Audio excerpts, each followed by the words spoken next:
Welcome back to episode of car talk. आमतौर पे पाकिस्तान के अंदर काफ़ी सारे लोग अपना कारोबार करते थे कि वो घर बना के सेल किया करते थे या फिर कोई प्रॉपर्टी का काम किया करते थे। जब से मिनिस्ट्री आई लास्ट टाइम, तो उसके बाद से लोगों ने बिल्डिंग्स बनाना शुरू कर दी। ग्राउंड+4, ग्राउंड+8, ग्राउंड+10 बिल्डिंग्स बनाना लोगों ने शुरू कर दी। उसके ऊपर एक फिक्स टैक्स था, वो देते थे। उसके बाद वो फिर अपनी बिल्डिंग बना के सेल करते थे। साथ ही थोड़ा ट्रेंड भी बढ़ना शुरू हो गया, तो वो एक बिल्डिंग बनना भी शुरू हो गई, सेल भी होना शुरू हो गई, उसकी डिमांड भी बनना शुरू हो गई। अब कुछ उसके अंदर जब ऐसे कोई ट्रेंड वगैरह आते हैं मार्केट में, तो कुछ ऐसे लोग भी आ जाते हैं जो कि इतने प्रोफेशनल होते ही नहीं है, या फिर उनका वो एक प्रोफेशन होता नहीं है, लेकिन वो ये है कि वो ट्राई करते हैं कि वो उसके अंदर जाने की कोशिश करते हैं, और वो फिर नाकाम होते हैं, कामयाब हो जाते हैं। बट ये कि अगर जो लोग बिल्डर बन जाते हैं और वो उनके लिए वो काम होता नहीं और वो उसको प्रोफेशनलिज्म के साथ कर नहीं सकते, तो उनके लिए क्या करना चाहिए, आइए बात करते हैं। अस्सलाम वालेकुम रहमतुल्लाहि व बरकातुहू। देखिए, जो लोग जब ये रियल एस्टेट के जो प्रॉपर्टी डीलर्स थे, जब वो बिल्डर्स बने, तो बिल्डर होना बेसिकली एक बड़ा स्पेशलाइज्ड जॉब है, ठीक है ना। ये ऐसा ही है कि जैसे एक बंदा सब्जी मंडी में वो सब्जियां बेच रहा था या गोश्त बेच रहा था उधर मीट मार्केट में, या वो कर रहा था, तो फाइनली उसने सोचा कि जी मैं अब रेस्टोरेंट खोल लेता हूँ और मैं लोगों को फूड फाइन डाइन दूंगा, और मैं लोगों को जो है ना वो खाना दूंगा, और उसमें मेरे पास वो आला कार्ट कहते हैं, पता नहीं, वो कहता है मेरे पास पता नहीं ये होंगी डिशेस होंगी और फलां और वगैरह। जब वो खोलता है तो अब सब्जियां बेचना, गोश्त बेचना या वो करना एक ऑल टुगेदर अलग चीज़ है। लेकिन रेस्टोरेंट का बिजनेस खोलना और उसको सक्सेसफुल करना और क्वालिटी का फूड लोगों को सर्व करना और कस्टमर को रिपीट अपने साथ लेके चलना कि वो हर शाम या हर वीकेंड पे आए, खाना खाए और उसका एक खुशगवार एक्सपीरियंस हो और वो अगले वीक के लिए दोबारा आए, बहुत मुश्किल है। बड़ा प्रोफेशनलिज्म चाहिए इसके लिए।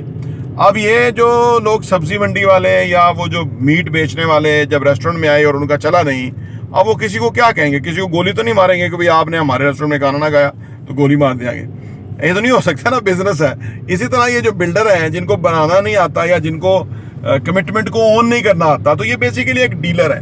वो डीलर माइंडसेट जो है वो कभी भी बिल्डर नहीं बन सकता, क्योंकि जो मैंने रेस्टोरेंट की मिसाल दी ना, उसके अंदर आपके पास प्रोफेशनल शेफ होने चाहिए, टीम होनी चाहिए, कोई थीम होनी चाहिए, कोई आपकी डिफरेंस कोई चीज़ डिफरेंट होनी चाहिए आपकी, ठीक है ना।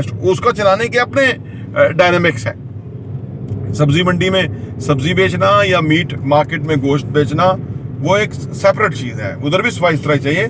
लेकिन यहाँ पे टेस्ट इन्वॉल्व हो जाता है, यहाँ पे प्रेजेंटेशन इन्वॉल्व हो जाती है, यहाँ पे हाइजीन इन्वॉल्व हो जाते हैं, यहाँ पे बहुत कुछ इन्वॉल्व हो जाता है, प्रेजेंटेशन इन्वॉल्व हो जाती है, तो इसलिए मुश्किल है। इसी तरह ही जब एक प्रॉपर्टी डीलर बिल्डर बनता है तो उसको अपने आप को क्वालिफाई कराना चाहिए कि अब मैं बिल्डर हो गया हूँ, अब मेरे जुबान से निकला हुआ लफ्ज जो है वो ज्यादा कीमती हो गया है, ठीक है ना।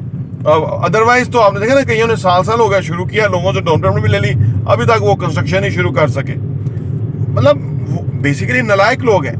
मतलब वो समझते हैं जैसे डीलर में झूठ मार के इधर उधर करके उल्टा सीधा तो आप डील करके निकल गए और उसके बाद आप कौन पूछेगा, क्योंकि वो काम कम हो गया। यहाँ तो मामला ये नहीं है, यहाँ तो आपके ऊपर बहुत बड़ा प्रेशर आ जाएगा और आपका तो क्रेडिबिलिटी ही खराब हो जाएगी अगर आपने अपनी कमिटमेंट को ऑन ना किया। और अगर आप कमिटमेंट को भी ऑन नहीं कर रहे और आप से आप ये इशारे बने हुए हैं कि शायद आपको फर्क कोई नहीं पड़ेगा, ऐसा नहीं है। और आप किसी को फांस लेंगे, कोई देहाती बंदे को फांस लेंगे आप, ठीक है ना, लोग आपसे, वो देहाती भी बाद में उनको रियलाइज हो जाएगा हमारे साथ फ्रॉड किया, और आपके बंदे लेके आपके पास आ जाएंगे, भजन पैसे वापस करो।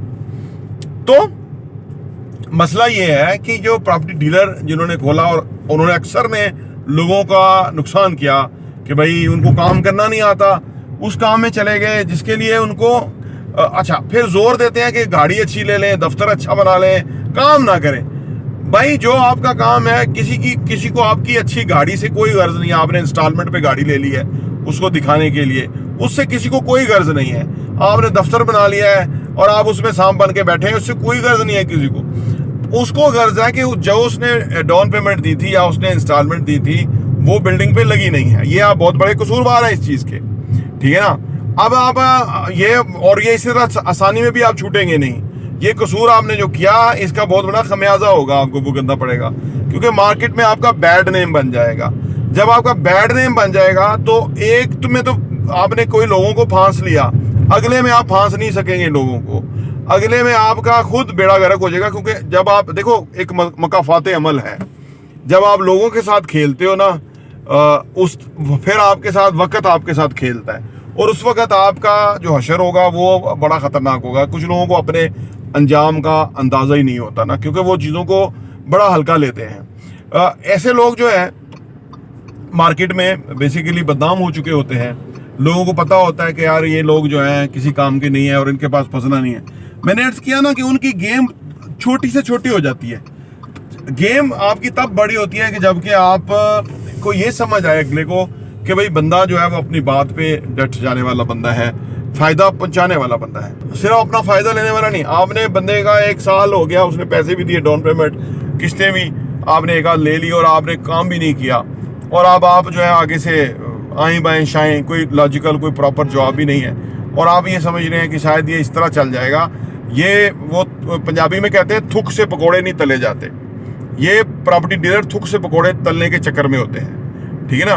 वो एक बुजुर्ग थे, वो कह रहा था कि भाई जो बिल्डिंग खड़ी होनी होती है बंदे ने अपने कमर पे खड़ी करनी होती है, उतनी उसके पास इंतज़ाम होना चाहिए, या पर्सनल कैपेसिटी में उसके पास पैसा हो, या उसकी आवाज़ पे पैसा आ सके, वो बिल्डिंग को खड़ा करे।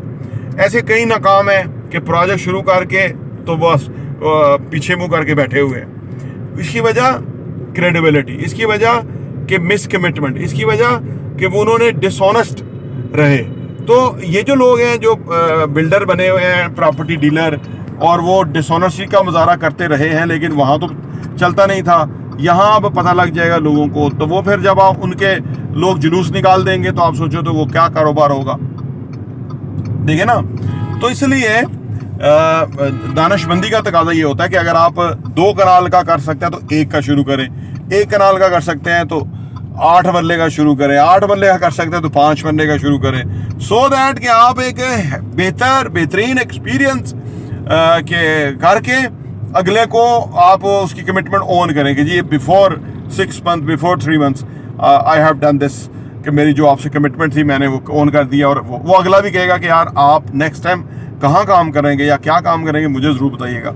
उसे पता होगा कि बंदा जो है वो लोगों को अहमियत देता है, और अगर लोगों को यह पता लग जाए कि बंदा जो है वो लोगों को समझती कुछ नहीं और अपने आप को चालाक डीलर समझता है, झूठ बोलने वाला फ्रॉडिया, तो वो फिर कभी भी उसकी नस्लों में भी बिजनेस का, फिर ये ऐसे लोग मुंह छिपाते फिरते हैं, फ्रंट पे कोई और बंदे रखते हैं, पीछे खुद बैठ के काम करेंगे, ये सब फिर फेल है। ये आप सोचो उस काम में, जिस काम में आप प्राइड लेके काम नहीं कर सकते, मैं कहता हूँ उसमें उससे मौत अच्छी है, उसको काम ही नहीं करना चाहिए। ये लोग जो है इसलिए कि मैं कह रहा हूँ कि हम जो अपने चैनल प्रॉपर्टी टीवी पे जो काम कर रहे हैं, और आपसे गुजारिश है कि हमारे चैनल को सब्सक्राइब कर लें। अगर आप रियल एस्टेट के बारे में इन डेप्थ चीज़ें जानना चाहते हैं, हम इस इंडस्ट्री को ट्रांसफॉर्म करके रहेंगे इंशाल्लाह ताला, सिंप्लीफाई करके रहेंगे, और उसके लिए आप हमारे चैनल को सब्सक्राइब कर लें। हम अपने चैनल पे यही बता रहे होते हैं आपको। अभी हम आपको इस तरह की जो चीज़ें बताएंगे आपको समझ आएगी कि दरअसल रीज़न है क्या, सही ना, ताकि आपका पैसा ना, it's a matter of money आपका, और फिर है भी पूरी जमा पूंजी उम्र भर की, उसका मामला है। आप फंसे ना, हमारी ये ख्वाहिश है कि आप ना फंसे।